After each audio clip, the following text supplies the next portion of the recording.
Hola, muy buenas, ¿cómo están amigos y amigas televidentes de su canal de Noticias de Nicaragua, su canal 23? Muchas gracias por dejarnos entrar hasta sus hogares en su programa Conversando con María Elsa Suárez. Estamos de lunes a domingo en los noticieros y sábado y domingo presentamos un resumen de las entrevistas que realizamos durante la semana. Gracias y vamos a estar hablando siempre en esta jornada dariana sobre el príncipe de las letras castellanas, Rubén Darío. Hoy tenemos a otro invitado especial, a Francisco Bautista Lara, que ha escrito varios libros sobre Rubén, es un auténtico dariano ya, gracias por estar aquí con nosotros. Y vamos a estar hablando precisamente sobre Rubén Darío, su vida, obra y muerte. Gracias, Francisco. Muchas gracias, María Elsa, por permitirme conversar sobre Darío, este compatriota indispensable, como diría Coronel Urtecho. Sí, y el nacimiento de él es 18 de enero.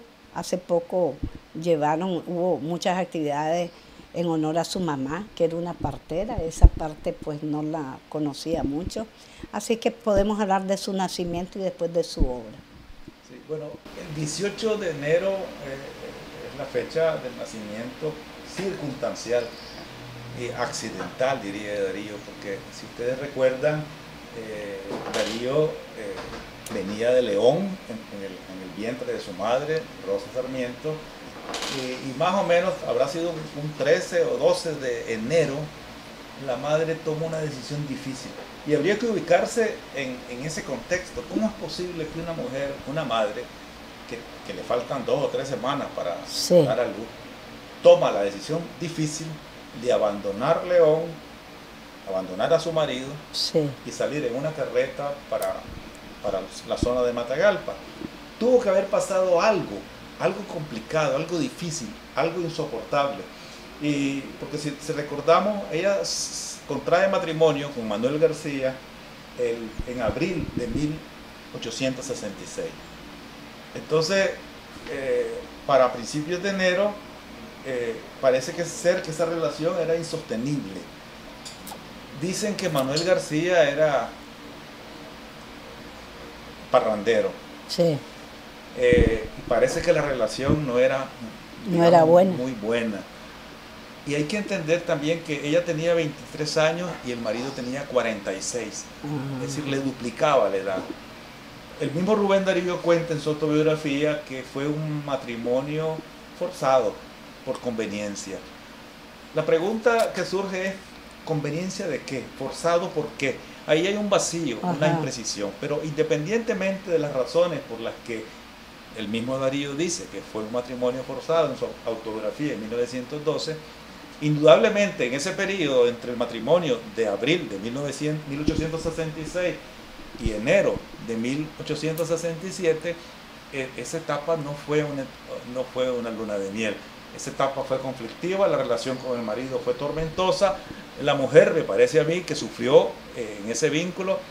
Algunos hasta dicen que quizás la maltrataba, quizás había violencia. Sí, eso es, sí. Pero en realidad lo que sí podemos concluir es que en enero esa mujer, Rosa Sarmiento, esa muchacha de 23 años, ya no soportaba ese vínculo y decidió salir e irse de lejos. Vos que son madres. En carreta de bueyes, dicen, ¿verdad? En carreta de bueyes, casi 80 kilómetros, desde León hasta Metapa. Y en realidad no iba a Metapa, iba a Olominapa, que queda como a 20 kilómetros de Metapa. Pero lo que pasa es que ella sale en carreta de bueyes. Pues imaginémonos los caminos de aquel entonces, pedregosos, polvorientos. Imaginémonos los vientos de enero, vientos fuertes, así es que el camino no era cómodo. En carreta, una mujer que le faltaban 2 o 3 semanas para dar a luz, viene ahí. Pregunto, y le pregunto a las madres que nos escuchan, ¿qué pudo haber pasado en esta mujer para tomar una decisión tan difícil y asumir el riesgo de moverse de León hacia Matagalpa? Y que León ya era una ciudad. Claro. Y el otro era un pueblito, claro, que iba allá. León le ofrecía comodidad de alguna forma, pues una ciudad estable con médicos, con hospital, pues con lo que tenía León, pero se estaba moviendo a un lugar lejos, digamos rural. Tuvo que haber habido un conflicto fuerte para que la mujer decidiera, me voy lejos. dejo a este hombre, que ya no lo aguanto, me imagino yo, y me voy. Y entonces, cuando llega a mi etapa, habrá sido 15 de enero o 16 de enero quizás, ya no puede seguir el camino, porque su estado de embarazo, me imagino que le comenzaron los dolores de parto, la incomodidad por el parto, y la carreta difícil, entonces la retienen ahí, y buscan una partera y una señora de esas que ha tenido muchos hijos, y sabe, tiene experiencia en atender y en ayudar, y entonces la acompaña en el nacimiento de este niño al que llamó Félix. Y casualmente ese mismo día, en esa misma circunstancia, nace otro niño que le llaman Dolores. Dolores y Félix nacen en los mismos momentos en aquel pequeño... Félix García. Félix, le puso García, claro, ¿verdad? Félix Rubén García, que es el apellido del padre, Sarmiento. Pero en ese momento el nombre es Félix, ¿verdad? Félix. Y la mujer, después de eso, el niño se está muriendo. En realidad, el niño nace débil. El niño tiene un aliento muy débil. Como tienen la duda de que si el niño va a sobrevivir a esas condiciones, ocurre lo que suele hacerse a veces, llaman a alguien que le dé agua del socorro. El agua del socorro es una especie de bautismo improvisado para aquel niño o aquella persona que no ha sido formalmente bautizada. Entonces llaman a alguien honorable, sensato, que le ponga agua en un bautizo improvisado. Hacen eso con Darío. ¿Por qué lo hacen? Porque se estaba muriendo el niño. Entonces creo que el nacimiento de Darío no solamente fue circunstancial, sino también fue difícil. Pero se sobrepuso a la adversidad del nacimiento y Darío logró vivir. Se aferró al hilo de la vida, en esa tenue luz que veía en la debilidad de su aliento, en la debilidad de ese niño que había venido con su madre en una carreta, en la debilidad de ese niño que había sufrido esos 9 meses en una relación aparentemente tormentosa. Bueno, ese niño sobrevive y vive. Yo creo que la primera gran victoria de Darío es haber vencido a la muerte desde el momento del nacimiento. Es haber logrado la esperanza de vivir, las ganas de vivir. Y Darío era un extraordinario amante de la vida. Y no es casual que muchos de sus poemas y el más famoso de sus libros, Cantos de Vida y Esperanza, precisamente tenga el nombre de Esperanza, porque me da la impresión que ese niño en la niñez aprende el sentido de la esperanza providencial y de la persistencia, de las ganas de vivir. Francisco Bautista, pero él, ¿cuándo se va la mamá, doña Rosa, para El Salvador y deja en manos de la abuela a Rubén? Mira, cuando él nace en Metapa, él se mueve, ella se mueve con el niño a la finca, a una finca, a Lominapa, están unos días ahí, y después el coronel Félix Ramírez, que es su tío abuelo, sí, llega a traerlos a los dos a Metapa y los lleva a León. Ellos permanecen en León unos meses y después la madre establece una nueva relación con Juan Benito,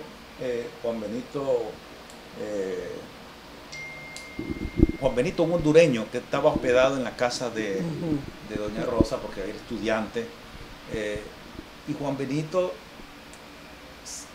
Soriano se mueve con él a Honduras, a San Marcos de Colón, a unos 10 kilómetros de la frontera con Nicaragua. Entonces ahí vive Darío, el niño Darío, todavía niño de brazo, algunos meses, quizás un año, con la madre y con Juan Benito Soriano. A ese lugar, nuevamente, don Félix Ramírez lo llega a traer nuevamente y lo regresa a León y se queda en León. Yo me pregunto en voz alta, ¿qué hubiera pasado si Rubén Darío se hubiera quedado en San Marcos de Colón, una finca? Sí. Pues ese muchacho no hubiera aprendido las luces, las polémicas, las discusiones políticas, culturales, de ese León efervescente, de ese León que era capital, digamos, de Nicaragua, que había sido capital de Nicaragua, que era la sede del obispo de Nicaragua. Y donde estaba la intelectualidad. Donde había todo un proceso cultural y académico, bueno, que le sirvió de base a Darío. Si Darío se hubiera quedado, si el tío abuelo no lo trae de San Marcos de Colón para León, creo que hubieran condenado en el aislamiento a este niño y sin la oportunidad de aprender. Sin embargo, el primer recuerdo que Darío tiene es precisamente de San Marcos de Colón. Dice que de repente ve una finca, ve una señora, es la única imagen que tiene en su memoria de su madre, porque después de eso pierde contacto con su madre. Ya no se acuerda. Y hay un poema donde dice que no recuerda el rostro, que se le pierde su rostro. En realidad su madre está ausente en su niñez y en su adolescencia, y también su padre no existe, y el símbolo de madre que él tiene es la de su tía abuela y de su tío abuelo, de Félix. Ellos son sus referentes familiares. Desafortunadamente el coronel Félix Ramírez se muere cuando el niño tiene apenas 5 años, pero ese recuerdo de los primeros 5 años queda grabado en la mente de Darío.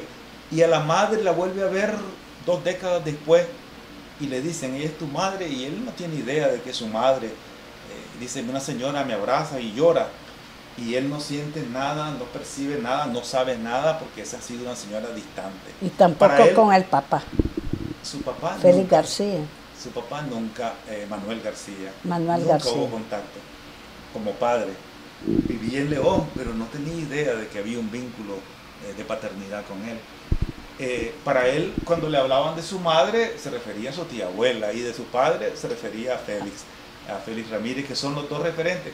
2 referentes fundamentales en la vida de Darío, porque ellos le enseñaron el pensamiento liberal, progresista, el amor por la Unión Centroamericana, digamos, el interés por Francia, por la literatura,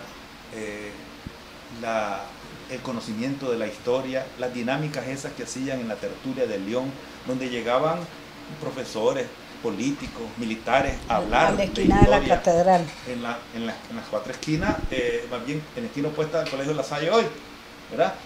Sí. Ahí quedaba la casa y ahí ese niño aprendió. Esa fue la escuela principal y primaria de Rubén Darío. La tertulia de las 4 esquinas con sus 2 abuelos que los tenían ahí desde niño. Incluso él dice una cosa interesante, dice, yo me quedaba ahí en el regazo de la abuela hasta que los párpados se me caían. El niño de 2, de 4, de 5, 6 años, esa fue la gran escuela. Ahí escuchó hablar a Máximo Jerez, ahí escuchó hablar a los políticos, a los poetas. Ahí leyó los libros que tenía ahí el coronel. En esa casa leyó la Biblia que leyó 3 veces. Leyó Don Quijote de la Mancha, leyó Las Mil y Una Noches. Ese niño ahí encontró una fuente de aprendizaje, y además desde ahí él asume su posición política, su posición innovadora, sus inquietudes literarias. Ahí fueron sembradas en Darío. Por eso es que este Rubén Darío en realidad algo tuvo que haber en León de aquel entonces, algo tuvo que haber en esa familia que lo acogió en su vida para que sembrara las inquietudes que después él logró desarrollar. Sí, y su vida, esta vida de su infancia y todo, impactó realmente en sus obras, con muchas muy tristes, ¿verdad? Muchos poemas tristes. Lo fatal, que era terrible, claro, ese él poema. Está marcado por su origen. Está marcado. Por su resentimiento, quizás, por su melancolía, por los vacíos, por la orfandad que algunos identifican permanente, por los miedos. Darío le tenía miedo a la oscuridad, a la muerte, a los muertos, a los cementerios. Y más que miedo, terror, diría yo. Y ese miedo, uno se pregunta, ¿de dónde vienen los miedos de Darío? Los miedos de Darío vienen desde su gestación. Y es que también en León, por su cultura, eran muchos mitos y leyendas, ¿verdad? Pues, que la carreta náhuatl, que el hombre sin cabeza. La León colonial, ¿verdad? Sí. Colonial, clerical, liberal también, una mezcla interesante de cosas.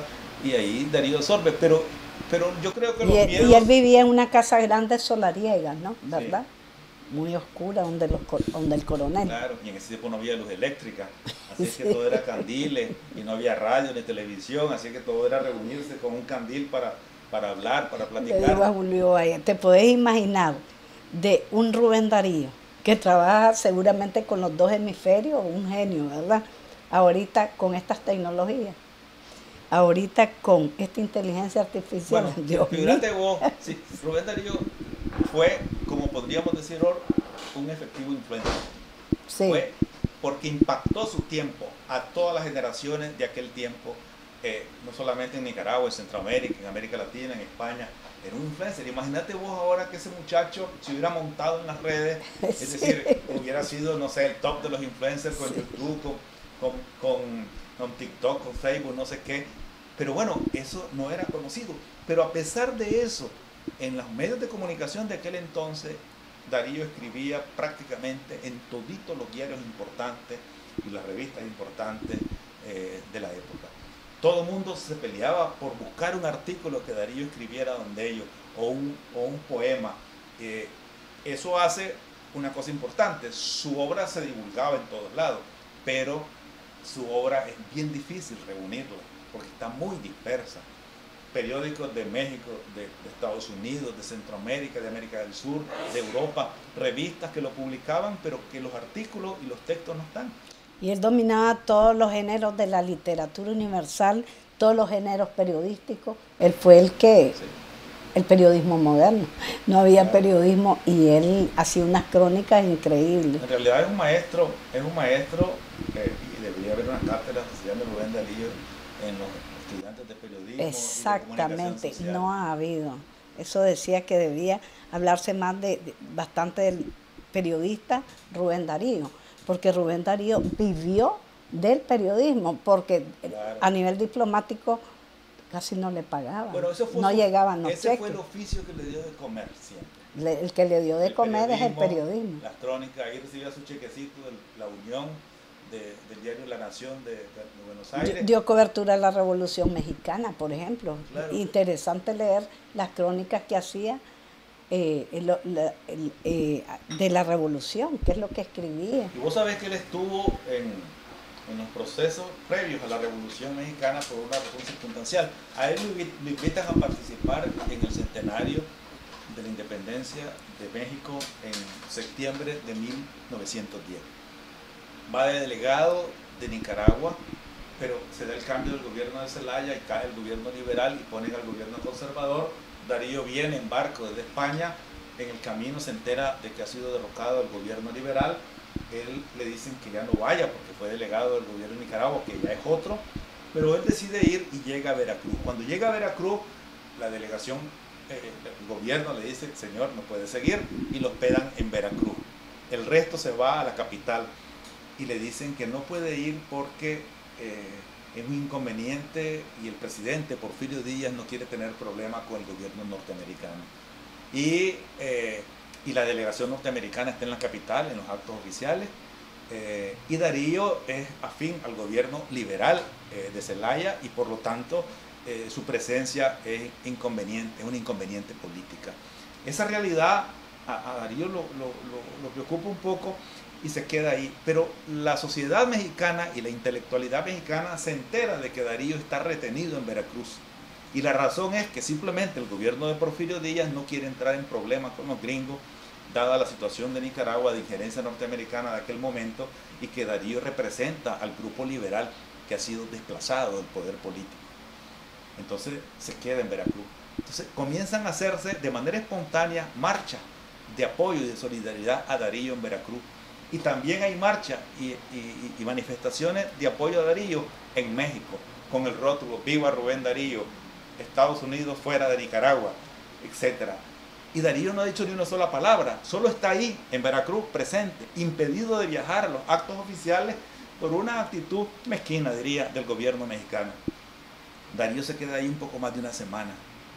Está un poco triste, pero también satisfecho por las manifestaciones populares, espontáneas, de los estudiantes, de los obreros, de los sindicatos y de los académicos. Al final le dicen, señor, mejor váyase, salga de México, de Veracruz, pues lo embarcan y se va por La Habana para afuera. Bueno, la historia dice que 2 meses después estaba estallando la Revolución Mexicana y era derrocado el gobierno de Porfirio Díaz. Rubén Darío después cuenta... El gobierno que lo retuvo. Después Rubén Darío cuenta en el diario La Nación sobre el tema y también habla de eso en su autobiografía.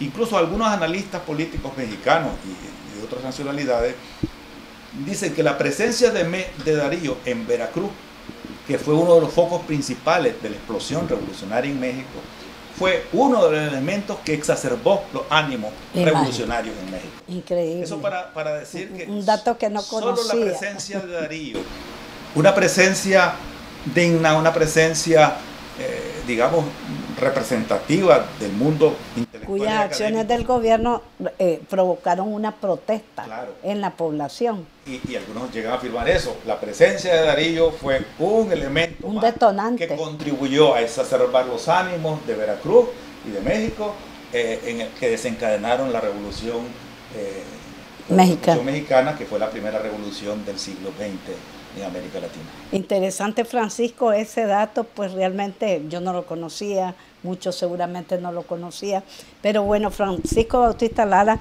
es un conocedor de Darío, ha publicado varios libros, y aquí, pues antes de concluir, quiero invitarte públicamente, porque ustedes los darianos deben de dar a conocer a Rubén Darío a las nuevas generaciones, que a veces pues lo conocen muy poco, y nosotros debemos siempre impulsar que Rubén Darío, un clásico, un orgullo de Nicaragua, tenemos que promoverlo. Le decía aquí en una entrevista que realizaba que cuando yo llegué a Israel y me preguntaron, pues en hebreo, ¿verdad? Yo con mis traductores, ¿de dónde venía Nicaragua? Ah, la tierra de Rubén y el Momotombo. Imagínate, pues en aquellas zonas lejanas, que Rubén Darío es un clásico, es un universal. Gracias, Francisco, por haber estado con nosotros. Así es que ya te hice la invitación pública para que estés siempre con nosotros. Para compartir y hablar de nuestro compatriota Rubén Darío, que es indispensable para todos los espacios. Ustedes que tienen medios de comunicación, pues creo que contribuyen a divulgar a este personaje de la identidad hispanoamericana, porque trasciende la nacionalidad nicaragüense. Bueno, muchas gracias, amigos y amigas televidentes. Se despide de ustedes María Elsa Suárez.